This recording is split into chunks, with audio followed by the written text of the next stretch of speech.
Welcome back to Models 101. So, yay! You booked your first job. So a little bit of advice. Try to have fun, relax, and don't overthink anything. Oh my god, I've seen so many models overthink things before, and I've obviously been probably guilty of it as well, but just try not to overthink things, and try to just relax. And if you do your research, as I've said in the other videos, and you prepare and you know what the client wants, or you ask the client what they want, you should kind of be able to give what they're asking. Try not to complain about anything. Models pretty much just have to, grin and bear it. I mean, if you're like about to freeze to death, say something. If you're really, really hot, say something. If you're in a studio situation, it's slightly different. If you're out on location and you're shooting swimwear in winter, then yeah, okay, you might have to suck it up a little bit. But between shots, it's totally up to the model. Like, I prefer not to put on a coat, unless it's absolutely freezing, because then I feel like I get warm and then I get cold and then I get warm and then I get cold, and it's like, oh, I just like to keep the constant temperature, get used to the temperature, maybe keep my hands warm and my feet warm. But I do just prefer to kind of not have a coat on. Some girls deal heaps better with like putting a coat on straight away the moment they get off set. It's entirely up to you, but just, if you're cold in that situation, it's a little bit different, but it's also during the shots, the quicker you get it done, the quicker you'll get out of there. So it's not like, yeah, if you kind of just deal with the cold and keep dealing with the cold, then you'll get the shot quicker, and then you'll be able to get a warm jacket on. So just try not to complain too much, but at the same time, if you're really uncomfortable or really temperature is really an issue, then just say something. Like, just say it nicely. Just say, I'm really sorry, but can we just have like a break for 2 minutes? Can I get a cup of tea? Or can ask the assistant or the stylist or something to get you a cup of tea. Things to take to a job.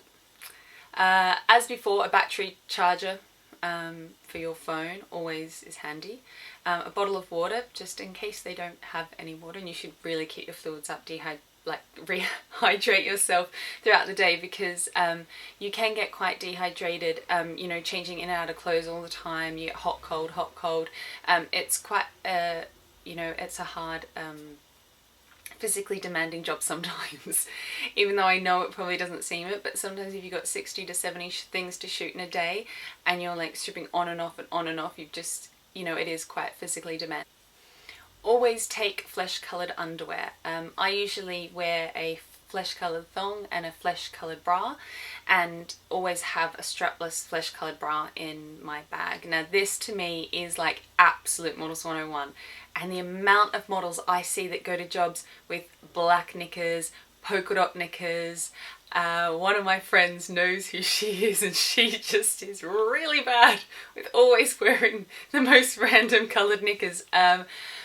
I just feel like, for me, I got told really early on that was the one thing, you always are wearing on a shoot. Flesh coloured underwear. If you don't particularly like wearing a thong, you're kind of going to have to get used to it. You can wear a flesh coloured pair of knickers. Some people won't mind if there's not really a seam. But yeah, just try to have as little seams as possible. I'll do a post on my blog coming up soon about model underwear, as attractive as it is, not. But flesh coloured underwear will become your favourite wardrobe item. Sometimes clients request that you take a black strapless bra or a black plain bra or black underwear.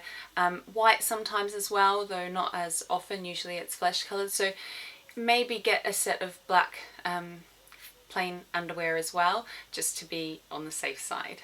So something like a lot of people who aren't in the industry ask, and say, oh, do you get to keep the clothes? No.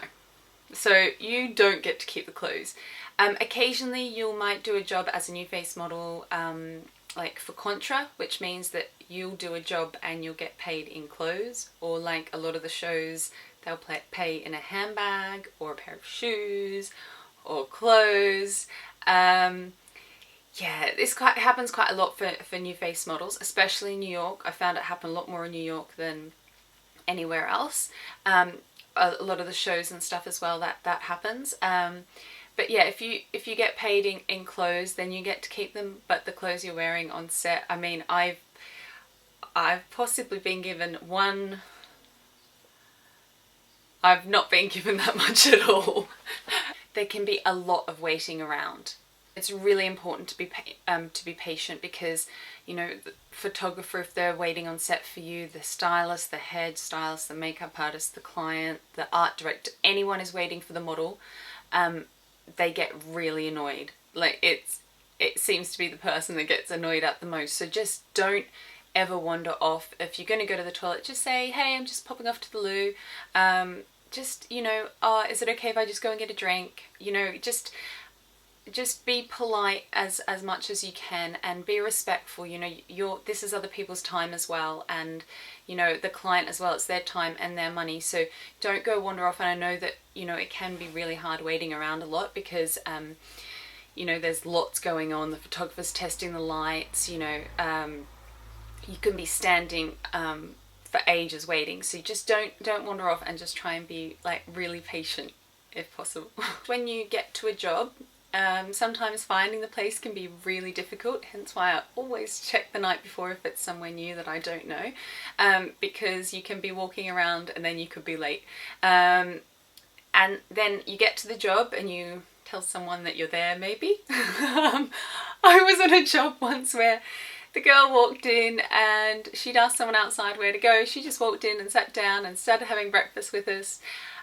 We'd been there about 45 minutes, and someone comes in from the other studio looking for her, because she wasn't actually shooting with us, she was shooting with another client. So it's always best just to let someone know you're there, because you could end up quite red-faced, and also you could end up late. So yeah, that's just something. So tell someone you're there, just say, hey, you know, I'm here for this shoot. You know, specify which shoot you're there for, and then they'll like direct you if you can sit down and wait. Sometimes they have breakfast, not really when you're shooting e-commerce, more when you're shooting advertising, and editorial, they'll feed you. But then you're probably either told to wait, or the hair and makeup artist will be setting up. So wander over to the hair and makeup artist's table, and just ask them if they're ready, or if you know that you can sit and wait, or you know, you grab a cup of tea, or anything you like. So just go and make yourself known to the right people, because you'll generally always start with hair and makeup in the morning. And then once that's done, the photographer might want you for a quick test. So they just want to test the light. So they take a couple of pictures just to see how their lighting's looking. Sometimes they might not, but they might check the hair and makeup. They might have the photographer take a picture, so because like the lighting can be so much different, sometimes it's hard for the makeup artist and the photographer to kind of get where each other's coming from. So the photographer might explain the lighting, but the makeup artist won't really understand it, so sometimes they have to tweak the hair and makeup. Don't think that it's something like wrong with you, because more than likely it's definitely not. So sometimes, yeah, they just need to tweak some things. Then you'll probably try on some clothes. The stylist might want to try a few different looks on you to kind of get ahead of herself, so she knows what like direction she's going in, or he's going in. Then they'll get you on set and you will start shooting. I cannot reiterate enough how important it is to research a brand, and to know the brand, and to know the brand's competitors as well. So it's a really good idea to kind of know all the big e-commerce sites, the big high street brands, the big high fashion brands, just because a lot of the time clients are referencing other brands. For example, at the moment I'm being told a lot that they want Zara-esque type stuff, so I've kind of got to know what Zara's way of shooting is. You know, sometimes they're like, oh, we want really J. Crew. So, you know, it's really important to kind of know the brand that you're going to shoot for, as well as their competitors, and then also probably research a lot in editorials in fashion magazines. Sometimes it's a bit expensive to buy every fashion magazine, so just a quick flick through and find the editorials and, you know, have a look and stuff. That's always really important, just so that you can be on the same page as the client or the brand or the fashion editor or whoever it is that, you know, like has a vision in mind. Sometimes They might have a mood board of how they want the shoot to go. Sometimes they might not have a mood board. Sometimes they might just try and explain something to you, which I kind of prefer a little bit, because sometimes like a mood board, people pull out a reference shot and they're like, yeah, can you do this? And I'm like, okay, maybe. I'm like not that flexible. I'm not that short. My hands aren't that long. Like, honestly, sometimes, like, it's like when a makeup artist gets told a reference by the photographer and says, oh, you know, oh, this is the look we're going for, this is what we want, here's a picture, can you make it look like exactly like this? It's like, well, my model's got 6 inches shorter hair, she's blonde, not brunette, and her makeup I can't do like that because this girl has no eyebrows and my model has black eyebrows. So sometimes it's really, really difficult, and you just have to be really patient. Sometimes on set you can have a bit of a disagreement between the photographer and stylist, and this is where it gets fun. And then the art director, and then the client. So sometimes it can get really hectic, and you're trying to listen to 4 people tell you different things, and it's so hard to know who to listen to. I would generally listen to probably the photographer, and then if someone else tells you something differently, then do that. And then if the photographer, it's honestly, it is such a juggling act trying to work out who to listen to, and sometimes I might just keep doing what the photographer says, and then the client says something, or like, oh, I asked you to do this, and then the photographer hopefully will butt in and go, oh sorry, I've asked her to do this. So it is really quite difficult trying to satisfy, you know, sometimes 4 or 5 different people on set, but just try and remain calm and just try and keep doing what one person says, because sometimes it's so overwhelming and all of a sudden you have so many different like opinions and so many different wants and needs, and all of a sudden you look like you're doing Twister on the floor and it's like, it's so bad. But yeah, that, just to be warned that can happen. I think the first time it happened to me, I was so thrown. I was like, I don't know what to do. I don't know, like, what am I doing something wrong? But it's just like, it happens to everyone. And this is the thing, when you get to make friends with models, you realise that all the shit things that happen to you on a job have happened to them. And sometimes I think, oh, well, I've had really, really bad things happen. And then I talk to someone else, I'm like, whoa, yeah, no, that's really, really bad. Always arrive to a job with clean hair, clean face, hair-free underarms, bikini line if you need to, and hair-free legs. This is kind of pretty important. Moisturizer as well. I mean, although sometimes the stylist, the hairstyle, sometimes the makeup artist will give you a bit of moisturizer for your knees and elbows, but if you can go moisturized, it kind of makes their job a little bit easier. Always get a good night's sleep. You know, the amount of girls I see that go out and rock up to work the next day not in good form, it's kind of a bit sad. So you've really got to just look after yourself and get a good night's sleep. Drink plenty of water the night before. Take water to drink during the day.